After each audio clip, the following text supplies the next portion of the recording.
નમસ્કાર દર્શક મિત્રો, આપ જોઈ રહ્યા છો મંતવ્ય ન્યૂઝ ભવિષ્યલક્ષી કાર્યક્રમ કાલનો દિવસ કેવો સાથે હું છું હિનલ।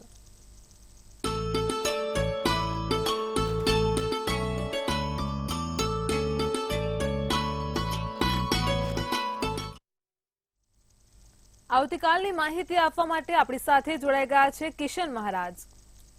દર્શક મિત્રો સૌને મારા પ્રણામ, સૌને મારા નમન, સૌને વંદન, સૌને અભિનંદન। ધ્યાન મૂલમ ગુરુ મૂર્તિ, પૂજા મૂલમ ગુરુ પદમ, મંત્ર મૂલમ ગુરુ વાક્યમ, મોક્ષ મૂલમ ગુરુ પાદમ। ભગવાનની દરેક જગ્યાની પદવી નથી મળી શકતી, પણ ગુરુની જો પદવી મળે તો તમે ધન્ય થાવ છો। બધા બધું બની શકે છે, પણ ગુરુ બહુ ઓછા બની શકે છે, અને ગુરુ બનવા માટે કેટલુંક છોડવું પડે તો કેટલુંક સુધારવું પડે। સૌ દર્શક મિત્રોને મારા વાલા દર્શક મિત્રો, આપ સૌને મારી ગુરુ પૂર્ણિમાની શુભેચ્છા। હું ઈચ્છું છું કે તમને તમારા જીવનના સાચા ઉદ્દેશ મળે, સાથે સાચા સમર્થ મળે, તમારા પ્રત્યક્ષથી તમે પ્રભાવિત થાવ, તમારી સ્વની ખોજનો અંત આવે અને તમે નિરાકાર થાવ અને પોતાના નજીકના લોકોનું ભલું કરો। આ જીવ આજે ધન્ય થશે જ્યારે એ આનંદ પરમાનંદને મળશે। તો દર્શક મિત્રો, આપ સૌને મારા ગુરુ પૂર્ણિમાની ખૂબ શુભેચ્છાઓ। તમે મારો પરિવાર છો, તમે મારા માત્ર દર્શક મિત્ર ને એક પરિવાર છો, અને મારા પરિવારના દરેક લોકો ખૂબ ઊંચાઈએ સફળતાની ખૂબ શિખરો પાર કરે, ખૂબ પ્રગતિના પંથે જાય, આવેલા સંકટો જોરશોરથી અને તનતોડ મહેનતથી પાર કરીને નવું સોપાન કરે તેવી ખૂબ શુભેચ્છાઓ। નાના મોટા જીવનમાં ઉતાર ચઢાવ આવે, પણ એક સારો ગુરુ હોય, એક સારો જ્ઞાની માણસ આપણી જોડે હોય તો આપણને સમજાવે છે કેવી રીતે એને પાર પાડવા।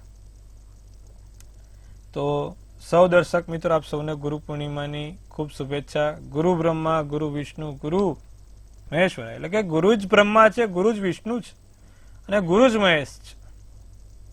જે બ્રહ્મા વિષ્ણુ મહેશ આખા બ્રહ્માંડનું સર્જન કરે છે, તેવી શક્તિ ખાલી ગુરુમાં છે। તો ભગવાન દરેક જગ્યાએ નથી પહોંચ્યા, માટે ગુરુનું સર્જન કરેલું છે। આ ગુરુ પૂર્ણિમાએ આપ સૌ મારા પરિવારવાળા દર્શક મિત્રો, તમારા દરેક કામ પૂર્ણ અને સંપૂર્ણપણે સફળ થાય તેવી શુભેચ્છા સાથે શરૂ કરીશું કાલનો દિવસ કેવો। કાલનો દિવસ કેવો એક એવો કાર્યક્રમ કે જેમાં રોજનું પંચાંગ, દિન વિશેષ, દિવસ રાતના ચોગડિયા જોઈએ છે, 12 રાશિનું દૈનિક રાશિ ભવિષ્ય જોઈએ છે, સાથે જોઈએ છે કેવો રહેશે આવતીકાલનો જન્મદિવસ, કેવો રહેશે આવતીકાલનો જન્મદિવસ જેનો કાલે જન્મદિવસ છે। તો બધાની ચર્ચા સાથે શરૂ કરીશું આપણે કાલનો દિવસ કેવો। જી બેન। જી મહારાજ, કાર્યક્રમની શરૂઆત પંચાંગથી કરીશું। આવતીકાલના પંચાંગ વિશે દર્શક મિત્રોને માહિતી આપો। પંચાંગમાં કાલે તારીખ 22/7/2024 ને સોમવાર છે। કાલે તિથિ વિક્રમ સંવત 2080 અષાઢ વદ એકમ છે। મકર રાશિમાં ચંદ્ર રહેશે, ખ ને જ મૂળાક્ષર રહેશે। નક્ષત્ર શ્રવણ છે, જે રાતના 10 ને 22 સુધી રહેશે। તો યોગ પ્રીતિ રહેશે, પ્રીતિ નામનો યોગ ચાલશે। કરણ કૌલવ રહેશે। વિછુડો કે પંચકની વાત કરીએ તો પંચક નથી અને વિછુડો પણ નથી, દિવસ સારો ને ચોખ્ખો છે। સૂર્ય તમે જોશો તો હાલમાં કર્ક રાશિમાં દક્ષિણ તરફ આયણ થયો છે। ચંદ્ર મકર રાશિમાં છે। સૂર્યોદય સવારે 6:06 નો અને સૂર્યાસ્ત સાંજે 7:25 નો છે। તમે જોયું અત્યારે દક્ષિણ આયન તરફ સૂર્ય થયો ત્યારથી સૂર્યોદય અને સૂર્યાસ્તમાં હવે ફેરફાર થાય છે। ચંદ્રોદય 8:32 અને ચંદ્રાસ્ત 6:43 નો છે। આવતીકાલના અભિજીત મુહૂર્ત એટલે સારા ચોગડિયાની વાત કરીએ તો 12:18 થી 1:12 નું અભિજીત મુહૂર્ત છે। તો રાહુકાળ છે જે 7:46 થી 9:25 નો છે। આ રાહુકાળ દરમિયાન કોઈ પણ સારા કાર્ય ના થાય, નવા કાર્યની શરૂઆત ના થાય, તેનું ખાસ ધ્યાન રાખવાનું. રાહુકાળમાં કરેલા કામ ક્યાંક ને ક્યાંક વિઘ્ન આપે છે, તો રાહુકાળમાં બને એટલી લાંબી મુસાફરી ના કરવી અને કોઈ સારા કામ ના કરવા, તેનું ખાસ ધ્યાન રાખવું જરૂરી છે. દિવસ એકંદરે મધ્યમ રહેશે, છતાં પણ કોઈ નાનું કામ કરવું હોય તો નાનું કામ થશે. જી બેન. જી મહારાજ, કાર્યક્રમમાં આગળ દર્શક મિત્રોને આવતીકાલના દિન વિશેષ વિશે માહિતી આપો. કાલે દિવસ મકર રાશિનો, ચંદ્ર મકર રાશિમાં છે, અષાઢી વદ એકમ છે. ભગવાન શંકરની પૂજા કરો, બહુ સારું ફળ આપશે. ભગવાન શંકરની પૂજા આમ જોવા જાવ તો બીજા રાજ્યોમાં કાલથી શ્રાવણ મહિનો શરૂ થાય છે. આપણા અહીંયા 4 ઓગસ્ટથી છે. ઘણા લોકો મને પ્રશ્ન પૂછે છે કે મહારાજ આપણો શ્રાવણ મહિનો, તો આપણો શ્રાવણ મહિનો 4 ઓગસ્ટથી છે, 4 ઓગસ્ટથી 15 દિવસ પછી. અત્યારે બીજા રાજ્યોમાં શ્રાવણ મહિનો ચાલુ થઈ ગયો છે, આવતીકાલથી શ્રાવણ મહિનો ગણાશે. ત્યાં સુધી આપણે ભગવાન શંકરની પૂજા કરવાની છે, શ્રી પંચાક્ષર સ્તોત્રમનો પાઠ કરવાનો છે, મહાદેવજીની વિશેષ કૃપા લેવાની છે, ચંદનનો લેપ અને શિવ પંચાક્ષર સ્તોત્રમનો પાઠ સૌથી સારો રહેશે. જી બેન. જી મહારાજ, કાર્યક્રમમાં આગળ હવે આવતીકાલના દિવસ ને રાતના શુભ ચોઘડિયા વિશે દર્શક મિત્રોને માહિતી આપો. દિવસનું પહેલું ચોઘડિયું છે અમૃત ચોઘડિયું, જે 6:06 થી 7:46 કલાકનું છે. પછી શુભ ચોઘડિયું 9:25 થી 11:05 કલાકનું છે. લાભ ચોઘડિયું 4:05 થી 5:45 કલાકનું રહેશે. અમૃત ચોઘડિયું 5:45 થી 7:25 કલાકનું રહેશે. આ બધા થયા સારા અને શુભ ચોઘડિયાની વાત. કોઈ પણ પ્રકારના નાના મોટા કામ કરવા છે, નવા કાર્યોની શરૂઆત કરવી છે, તો આ ચોઘડિયામાં કરો તો તેનું ફળ સારું અને સર્વોત્તમ મળે છે. સારા ચોઘડિયામાં કરેલા કામ હંમેશા શુભદાયી ફળ આપે છે. તો તમે પણ નાના મોટા કામ કરવા માંગતા હોય, ભગવાનના લગતા કાર્ય કરવા માંગતા હતા, ચોઘડિયામાં કરજો. રાત્રિનું ચોઘડિયું લાભ રહેશે, જે 11:26 થી 12:45 જોવાશે. જી બેન. જી મહારાજ, કાર્યક્રમમાં આગળ દર્શક મિત્રોને જ્યોતિષ વિશે માહિતી આપો. ગઈકાલે આપણે વાત કરી હતી જ્યોતિષ માર્ગદર્શન વિશે. ગઈકાલે આપણે 12 રાશિની વાત કરી, તેના કયા માલિક હોય તેના વિશે વાત કરી. આજે આપણે હવે 12 ભુવન એટલે કે 12 ઘર વિશે માહિતી કરવાની છે. તો કુંડળીમાં એવા કયા 12 ઘરો છે જે આપણને ક્યાંક ને ક્યાંક પ્રભાવ આપે છે અને કઈ રીતે શરૂ થાય? તો સૌથી મહત્વનું સ્થાન આવે લગ્ન. લગ્નનું સ્થાન એટલે કે પ્રથમ સ્થાન, જેને દેવસ્થાન કહેવાય. મેન તમારા જે 12 ગ્રહ 12 ચાર્ટ છે, એમાં 12 ખાનામાંથી જે પહેલું ખાનું છે 40% નિર્ધારિત કરે છે તમારા પોતાના લગ્નની, એટલે કે એનું લગ્ન કયું છે. મેષ લગ્ન છે, વૃષભ લગ્ન છે, કર્ક લગ્ન છે, સિંહ લગ્ન છે, મકર લગ્ન છે કે કુંભ લગ્ન છે. રાશિ પ્રમાણે શરૂ થાય. એટલે કે લગ્ન કયું છે અને એમાં લગ્નનો માલિક ક્યાં બેઠો છે. જેમ કે લગ્ન 1 છે એટલે કે લગ્નના સ્થાન પર 1 નંબર લખ્યો છે, એટલે શું થયું? તો કે મેષ લગ્ન. હવે મેષ લગ્નનો માલિક મંગળ થયો, તો મંગળ ક્યાં બેઠો છે? મંગળ ભાગ્યના સ્થાનમાં બેઠો હોય અને ઊંચનો થઈને બેઠો હોય તો બહુ સારું ગણાય. હવે મેષનું લગ્ન હોય અને મકરનો મંગળ થતો હોય અને 10મ સ્થાનમાં હોય, એટલે 10મા સ્થાનમાં મંગળ બેઠો હોય, તો એ વ્યક્તિની કુંડળી બહુ જ સારી હોય. ફરી એકવાર, જેનું લગ્ન એટલે કે મેન સ્થાન છે પહેલું, એનો માલિક ક્યાં બેઠો છે એ પણ એટલું મહત્વનું છે. જેમ કે લગ્ન 1 છે, લગ્નમાં 1 લખ્યું છે, તો એનો માલિક મંગળ છે અને મંગળ કેન્દ્રના સ્થાનમાં સ્વગૃહી કે ઊંચનો હોય, 5મ સ્થાનમાં, 9મ સ્થાનમાં કે કર્મેશમાં. કર્મેશમાં જો બેઠો હોય તો એ માણસ સરકારી નોકરી જ કરતો હોય. સ્વાભાવિક છે, લખીને રાખવું. સરકાર ક્ષેત્રથી લાભ જ હોય એને, અને એમાં ખાસ કરીને પોલીસ વાળી લાઈનમાં વધારે હોય.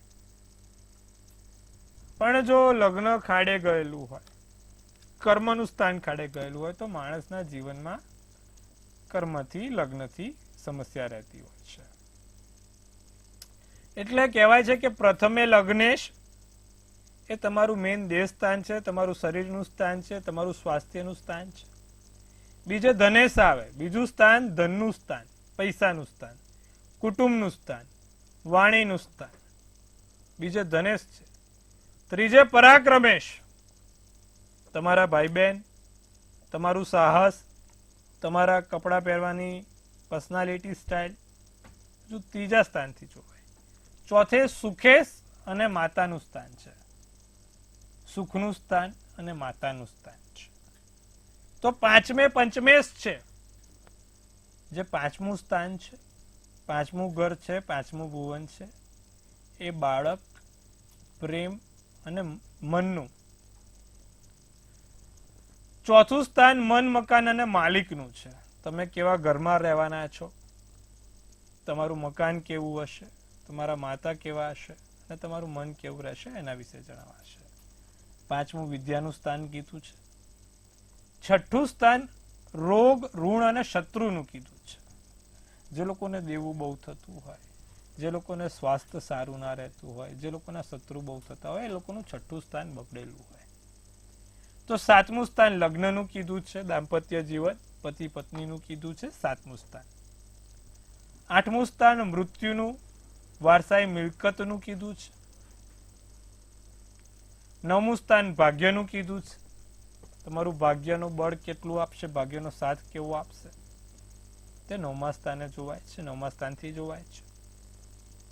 નવમું સ્થાન પરદેશનું સ્થાન પણ કીધું છે અને ધાર્મિક સ્થાન પણ કીધું છે. માણસ જીવનમાં કેટલા યજ્ઞ કરશે, કેટલો ધાર્મિક બનશે, નવમા સ્થાનથી જોઈ શકાય છે. વિદેશ જશે કે નહીં જાય એ પણ જોઈ શકાય છે. અને દસમું સ્થાન જે છે એ કર્મનું, એટલે કે નોકરી, વેપાર, ધંધાનું કીધું છે.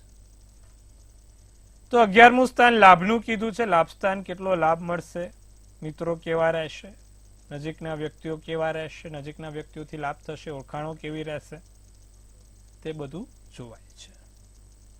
અને જ્યારે 12મું સ્થાન છે એ વ્યય સ્થાન કીધું છે. ખોટા ખર્ચાનું સ્થાન કીધું છે, દેવાનું સ્થાન કીધું છે, આકસ્મિક ખર્ચાનું સ્થાન કીધું છે. સાથે આ 12મું સ્થાન ક્યાંક ને ક્યાંક પરદેશને પણ આધીન આપે છે. તો આજે આપણે આ વિશે 12 જે ઘર છે, 12 ભુવન છે, એના વિશે આપણે માહિતી આપી. દરેક ઘરની, દરેક ભુવનની અલગ વિશેષતા છે. આવતીકાલથી આપણે શરૂ કરીશું પ્રથમ લગ્નેશથી. આ 12 ભુવનમાં પહેલું સ્થાન કેટલી વિશેષતા આપે છે, પછી બીજા દિવસે બીજી કેટલી વિશેષતા આપે છે, ત્રીજે કેટલી આપે છે, આપણે હવે એ જોઈશું. તો આજે આ 12 ઘર વિશે માહિતી આપી, 12 ભુવન વિશે માહિતી આપી. આવતીકાલથી પહેલા સ્થાનથી શરૂ કરીશું. તો દરરોજ એક ઘર વિશેની અલગ વિશેષતા લઈશું. આજે આટલું જ. આવતીકાલથી લગ્નેશ એટલે કે પ્રથમ સ્થાનથી શરૂ કરીશું. જી બેન. જી મહારાજ, આપણે દર્શક મિત્રોને 12 ભુવન વિશે ખૂબ જ સરસ માહિતી આપી છે. દર્શક મિત્રો, હવે આપણે કાર્યક્રમમાં આગળ મહારાજ પાસેથી રાશિ ભવિષ્ય વિશે જાણીશું. સૌપ્રથમ મેષ, વૃષભ ને મિથુન રાશિના જાતકોનો આવતીકાલનો દિવસ કેવો રહેશે, મહારાજ તમે જણાવો. તો વાત કરીશું મેષ રાશિની. મેષ રાશિના મૂળાક્ષર અલ અને ઈ છે. મેષ રાશિવાળા ખોટા સપના ના જોશો. ખોટા સપના જુઓ તો તેનો મગજ ઉપર ખરાબ અસર ના થાય તેનું ધ્યાન રાખજો. અનુભવથી ક્યાંક કામ અટકે નહીં તેનું ધ્યાન રાખજો. બીજું, નવું નાનું મોટું શીખવા મળશે અને ભૂતકાળની યાદો, ભૂતકાળની વાતો યાદ આવી શકે છે. વાદળી શુભ કલર, શુભાંક 6. વૃષભ રાશિને વેપાર ધંધામાં જાગૃતતા વધે. એકંદરે દિવસ સારો. જીવનસાથી જોડે દિવસ ખૂબ સારો અને સુંદર જાય. પતિ પત્નીના સંબંધમાં સુધારા થાય. વિચારશીલ બનશો. વિચારશીલ તમારા વિચારો આવશે. પ્રગતિના પંથે જઈ રહ્યા છો. પણ ફોનનો ઉપયોગ વધારે ના થાય તેનું ધ્યાન રાખીશું. ફોનમાં રચ્યા પચ્યા નહીં રહીએ, કાં તો ફોનનો ઉપયોગ વધારે નહીં કરીએ. કેસરી શુભ કલર, શુભાંક 7. મિથુન રાશિને અમુક સત્ય હકીકતો છે, સાચી છે, જે વસ્તુઓ સ્વીકારજો. સાસરા પક્ષી નાના મોટા લાભ થતા જોવાય છે. પરિવારના કોઈ સભ્યની લાગણી દુભાય નહીં તેનું આપણે ચોક્કસપણે ધ્યાન રાખીશું. તો મૂડ બદલાયા કરે. સવારે સારો, બપોર ખરાબ, સાંજે થોડોક પાછો ઠીકઠાક થઈ જાય. તમને પોતાને ખબર નથી કે તમને ગુસ્સો કેમ આવે છે, ચીડિયાપણું કેમ આવે છે. આવતીકાલે આવા બધા અનુભવ થતા રહેશે. તો મિથુન રાશિવાળા તૈયાર રહેજો. વાદળી શુભ કલર શુભાંક 1 છે. જી બેન. જી મહારાજ, કાર્યક્રમમાં આગળ હવે કર્ક, સિંહ અને કન્યા રાશિના જાતકોનો આવતીકાલનો દિવસ કેવો રહેશે તે જણાવો. તો કર્ક રાશિને ખોટી દલીલબાજી ના કરો. કોઈ પણ જગ્યાએ ખોટી દલીલબાજી નહીં ચાલે. તમે સાચા છો તે સાચું પ્રૂવ કરવા માટે લોકોની સલાહની જરૂર નથી કે લોકોને કહેવાની જરૂર નથી. ખોટી દલીલબાજી છોડજો. શક્ય હોય તો શાંતિથી નિવારણ થાય એવું કરજો. નાની મોટી જગ્યાએ નવા કામ, વેપાર, ધંધામાં નવી શરૂઆત થાય. સ્વપ્ન સાકાર થશે, વિચાર્યું છે તે મળશે. વસ્તુ સારી કિંમતમાં વેચાશે. જાંબલી શુભ કલર શુભાંક 4 રહેશે. તો સિંહ રાશિની વાત કરીએ તો શારીરિક સમસ્યા, નાની મોટી કોઈ શારીરિક સમસ્યા રહે. પૈસાનો વ્યવહાર બને એટલો ઓછો રાખજો. રોકાણનું ક્યાંક નાનું મોટું વિચારતા હોય તો કાલનો દિવસ થોભી જજો. ગુસ્સા પર કાબુ રાખવાની જરૂર છે. માનસિક શાંતિ રાખજો. કોઈની પર ખોટો ગુસ્સો ના ઉતારતા સિંહ રાશિવાળા. અને સફેદ વસ્તુથી કાલે લાભ છે. કોઈ પણ નાની મોટી જે વસ્તુ સફેદ છે તેનાથી લાભ છે. તમારા માટે કાલે શુભ કલર પણ સફેદ જ રહેશે. શુભાંક 6. કન્યા રાશિની જો વાત કરીએ તો એકાએક કોઈ નાના મોટા સારા સમાચાર મળે. સારા સમાચાર આપની રાહ જોઈ રહ્યું છે. બહાર જાઓ તો સાચવીને સંભાળીને જજો. વાગી બાગી ના જાય, ક્યાંય પડો નહીં તેનું ધ્યાન રાખજો. નાના મોટા રોકાણ ખોટી જગ્યાએ ના થઈ જાય તેનું ધ્યાન રાખજો. શેર બજાર વાળા છે કે જે લોકો બીજા છે અન્ય જગ્યાએ પૈસા રોકે છે તે ખાસ ધ્યાન રાખે. રોકાણમાં રોકડ પૈસા ગણતા પણ ધ્યાન રાખે. માનસિક શાંતિ રહેશે. મગજથી એકંદરે સારું. સફેદ શુભ કલર શુભાંક 6 છે. જી બેન. જી મહારાજ, કાર્યક્રમમાં આપણી સાથે તેમની સમસ્યાઓને લઈને કોલર જોડાયા છે. હેલો. હેલો. જી. હર હર મહાદેવ. આપનો અવાજ નથી આવી રહ્યો. હર હર મહાદેવ કિશનભાઈ. હર હર મહાદેવ. હા, મારે છે ને મારા વિશે પૂછવું છે. મારી જન્મ તારીખ 24 ઓક્ટોબર 2002. સમય? જન્મ સ્થળ આણંદ. જન્મ સમય સવારે 7:30 વાગે. શું પૂછવું છે બેન આપને? અમારા લગ્નના યોગ ક્યારે છે અને કેવું આમ સગું આવે છે પણ આમ એટલું બધું કઈ અમને પાસ નથી. દૂર દૂરના બહુ સગા આવે છે. તો શું નજીકના યોગ છે કે નહીં? હવે બેન કેવું છે, તમારે મંગળ છે. જેને પણ મેં કીધું મંગળ હોય ને એ લોકોને લગ્નમાં વિલંબ થાય ને થાય. તો બેન હજી થોડીક રાહ જોવાની જરૂર છે. 12મે મંગળ છે, કન્યા રાશિનો મંગળ છે. થોડુંક હજી તમે સમય આપો, તમારા પોતાના માટે આપો, સારું રહેશે. લગ્ન જો કરવા હોય તો સામેવાળું પાત્ર મંગળ કે શનિવાળું જોઈશે તમારે. તે ખાસ ચકાસીને કરવાનું. હાલ પૂરતા કોઈ લગ્નના યોગ એવા પ્રબળ નથી. મંગળની પૂજા પાઠ કરો તો વહેલા થશે. એના માટે મંગળ સ્તોત્રમનો પાઠ દરરોજ કરવાનો અને એક મંગળનું યંત્ર જોડે રાખવાનું. આટલું કરવાથી લાભ થશે. જી બેન. જી મહારાજ, અન્ય એક કોલર પણ તેમની સમસ્યા સાથે જોડાયા છે. Hello. Hello. Hello. Hello.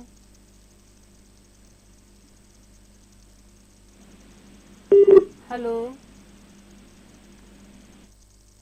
Hello. જી. હેલો. જી. અવાજ નથી આવતો. હેલો. તમારો જન્મ સમય, જન્મ તારીખ તમારો જણાવો. અવાજ આવે છે. જન્મ તારીખ 2/9/2011. 2011 ગુરુવાર. સમય? 11 જન્મ ગુરુવાર.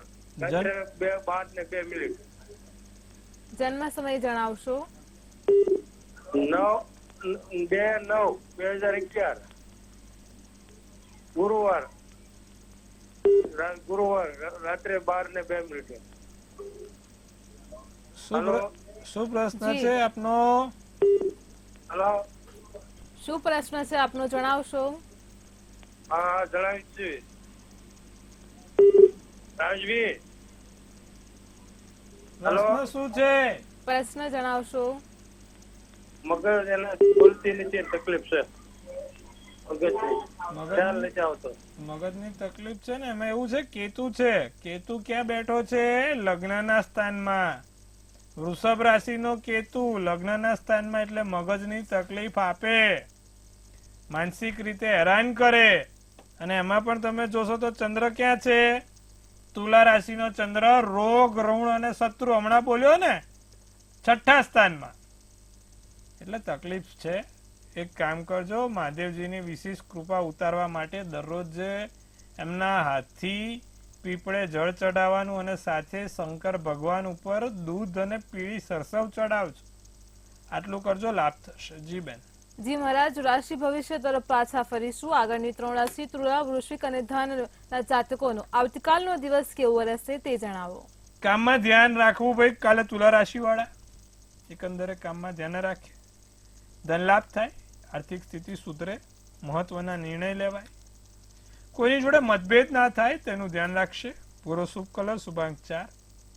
વૃશ્ચિક રાશિ, માન સન્માન જળવાશે, સમાજમાં નામ થશે, ધંધામાં કોઈ સારા સમાચાર મળે, નાની મોટી ભેટ મળશે, પરિવાર સાથે દિવસ સારો છે, આનંદમય છે. જાંબલી શુભ કલર, શુભાંક 8 છે.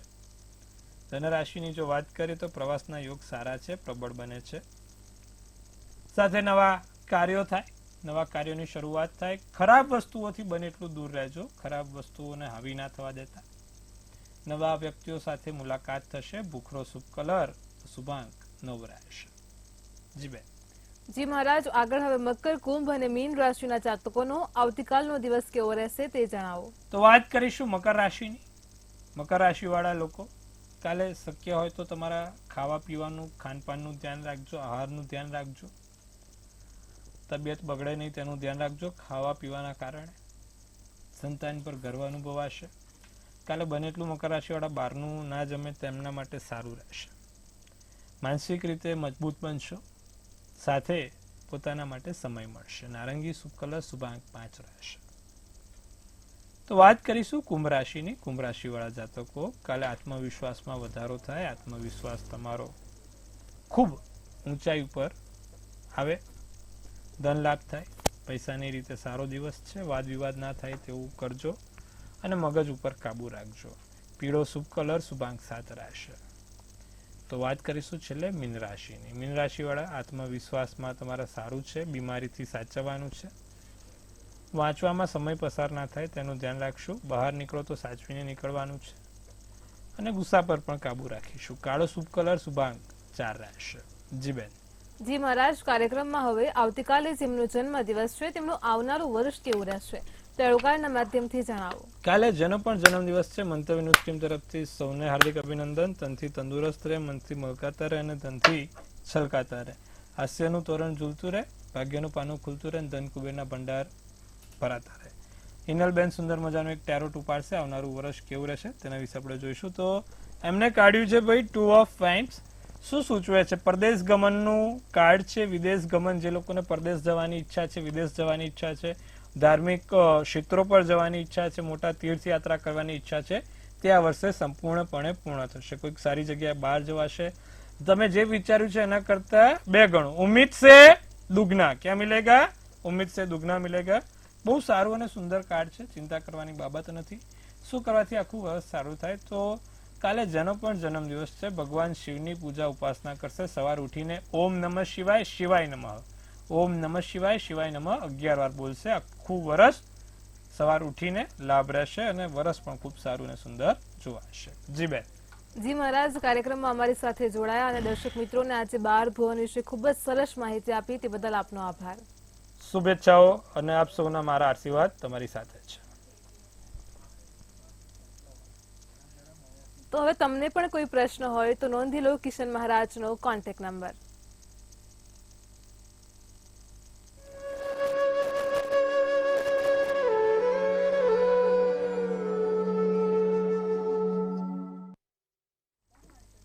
દર્શક મિત્રો, કાલનો દિવસ કેવોમાં બસ આટલું જ. કાલે ફરી મળીશું. ત્યાં સુધી જોતા રહો મંતવ્ય ન્યૂઝ. નમસ્કાર.